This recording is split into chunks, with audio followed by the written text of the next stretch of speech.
ಇಷ್ಟು ದಿನ ಒಂದು ಲೆಕ್ಕ, ನಾಳೆಯಿಂದ ಮತ್ತೊಂದು ಲೆಕ್ಕ. ಸಚಿವ ನಾಗೇಂದ್ರ ರಾಜೀನಾಮೆಗೆ ಬಿಜೆಪಿ ನಾಯಕರು ಬಿಗಿಪಟ್ಟನ್ನ ಮುಂದುವರೆಸಿದ್ದು ಪ್ರತಿಭಟನೆ ತೀವ್ರಗೊಳ್ತಾ ಇದೆ. ಪ್ರತಿಭಟನೆ ಪಾದಯಾತ್ರೆ ಆಯಿತು. ಈಗ ವಿಧಾನಸೌಧ ಮುತ್ತಿಗೆ ಅಸ್ತ್ರವನ್ನ ಜಳಪಿಸ್ತಾ ಇದೆ ಬಿಜೆಪಿ. ನಾಳೆಯಿಂದ ಮತ್ತಷ್ಟು ಕಾವೇರಲಿದೆ ವಿಧಾನಸಭೆ ಕಲಾಪ. ನಾಳೆ ಫ್ರೀಡಂ ಪಾರ್ಕ್ನಿಂದ ವಿಧಾನಸೌಧಕ್ಕೆ ಬಿಜೆಪಿ ಮುತ್ತಿಗೆ ಹಾಕೋದಿಕ್ಕೆ ಈಗ ನಿರ್ಧಾರವನ್ನ ಮಾಡಿರೋದು. ಬಿಜೆಪಿ ಹಾಗೂ ಜೆಡಿಎಸ್ ಶಾಸಕರು ವಿಧಾನಸೌಧಕ್ಕೆ ಮುತ್ತಿಗೆ ಹಾಕುವಂತ ನಿರ್ಧಾರವನ್ನ ಮಾಡಲಾಗಿದೆ. ನಾಳೆ ಬೆಳಿಗ್ಗೆ 9:30ಕ್ಕೆ ಪ್ರತಿಭಟನೆ ಆರಂಭ ಆಗುತ್ತೆ. ಜೆಡಿಎಸ್ ಬೆಂಬಲ ಕೂಡ ಇದೆ ಅಂತ ಆರ್ ಅಶೋಕ್ ಅವರು ಹೇಳಿದ್ದಾರೆ. ಈ ವಿಚಾರಕ್ಕೆ ಸಂಬಂಧಪಟ್ಟಂತೆ ಎಚ್.ಡಿ. ಕುಮಾರಸ್ವಾಮಿ ಅವರ ಜೊತೆಗೆ ಚರ್ಚೆಯನ್ನ ಮಾಡಿದ್ದೀನಿ, ಪ್ರತಿಭಟನೆ ಮಾಡಿ ಅಂತ ಹೇಳಿದ್ದಾರೆ ಅಂತ ಬೆಂಗಳೂರಲ್ಲಿ ವಿಪಕ್ಷ ನಾಯಕ ಆರ್ ಅಶೋಕ್ ಅವರು ಹೇಳಿಕೆ ಕೊಟ್ಟಿದ್ದಾರೆ. ಕೂಡ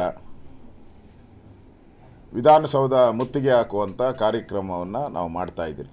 ನಾಳೆ ಬೆಳಗ್ಗೆ 9:30ಗೆ ಫ್ರೀಡಂ ಪಾರ್ಕಿಂದ ವಿಧಾನಸೌಧ ಮುತ್ತಿಗೆ ಹಾಕುವಂಥ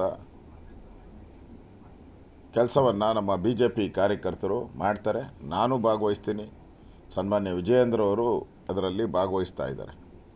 ನಾಳೆ 9:30ಗೆ ಪ್ರತಿಭಟನೆ ಫ್ರೀಡಂ ಪಾರ್ಕಿಂದ ಶುರು ಆಗ್ತದೆ.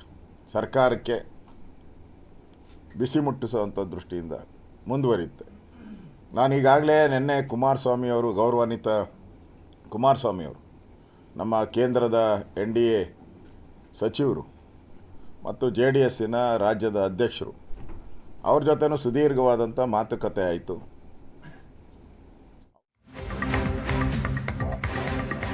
ಇನ್ನು ನಾಗೇಂದ್ರ ರಾಜೀನಾಮೆಗೆ ಒತ್ತಾಯಿಸಿದ ವಿಪಕ್ಷದ ವಿರುದ್ಧ DK ಶಿವಕುಮಾರ್ ಕಿಡಿಕಾರಿದ್ದಾರೆ. ಬಿಜೆಪಿ ನಾಯಕರು ಗೂಂಡಾಗಿರಿ ಮಾಡ್ತಾ ಇದ್ದಾರೆ ಅಂತ ಮುಖ್ಯಮಂತ್ರಿ DK ಶಿವಕುಮಾರ್ ಗರಂ ಆಗಿದ್ದಾರೆ. ದಲಿತ ನಾಯಕ ಸಚಿವರಾಗಿದ್ದಕ್ಕೆ ಬಿಜೆಪಿ ನಾಯಕರಿಗೆ ಅಸೂಯೆ. ಬಿಜೆಪಿ ನಾಯಕರಿಗೆ ನೋಟಿಸ್ ಕೊಡಿ, ಚರ್ಚೆ ಮಾಡಿ ಅಂತ ಇದ್ದೀನಿ, ಅಸೆಂಬ್ಲಿಯನ್ನ ಹಾಳು ಮಾಡ್ತಾ ಇದ್ದಾರೆ, ಅವರು ಈ ಬಗ್ಗೆ ಮಾತಾಡ್ತಾ ಇಲ್ಲ ಅಂತ DK ಶಿವಕುಮಾರ್ ಹೇಳಿದ್ದಾರೆ. ದೇಶದ ಕಾನೂನು, ಈ ಕರ್ನಾಟಕ ಈ ಭೂಮಿಯ ಕಾನೂನು, ಆ ಕಾನೂನು ಚೌಕಟ್ಟಿನಲ್ಲಿ ಏನು ಬೇಕಾದ್ರೂ ಮಾಡಿ. ಇವತ್ತು ಮಾಡ್ತಾ ಇರೋದವರೆಲ್ಲ ಗೂಂಡಾಗಿರಿ ಒಂದು ನೋಟಿಸು ಕೊಡದೆ ಏನು ಕೊಡದೆ ಕಾನೂನನ್ನ ಅಸೆಂಬ್ಲಿನ ಹಾಳು ಮಾಡ್ತಾ ಇದ್ದಾರೆ. ಜನರು ಅವ್ರಿಗೆ ಏನ್ ಬೇಕಾದ್ರೂ ಕೇಳೋದು ತಪ್ಪಿಲ್ಲ, ಧರಣಿ ಮಾಡೋದು ತಪ್ಪಿಲ್ಲ, ಹೋರಾಟ ಮಾಡೋದು ತಪ್ಪಿಲ್ಲ.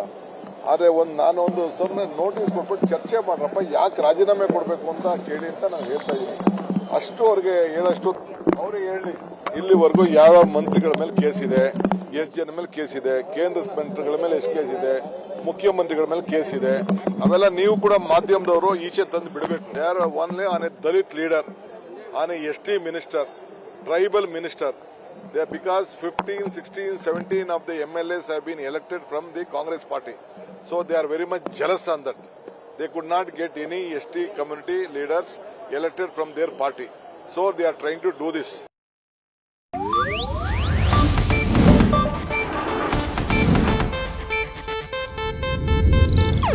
ಇದು ಏಷ್ಯಾನೆಟ್ ನ್ಯೂಸ್ ನೆಟ್ವರ್ಕ್ ಪ್ರಸ್ತುತಿ.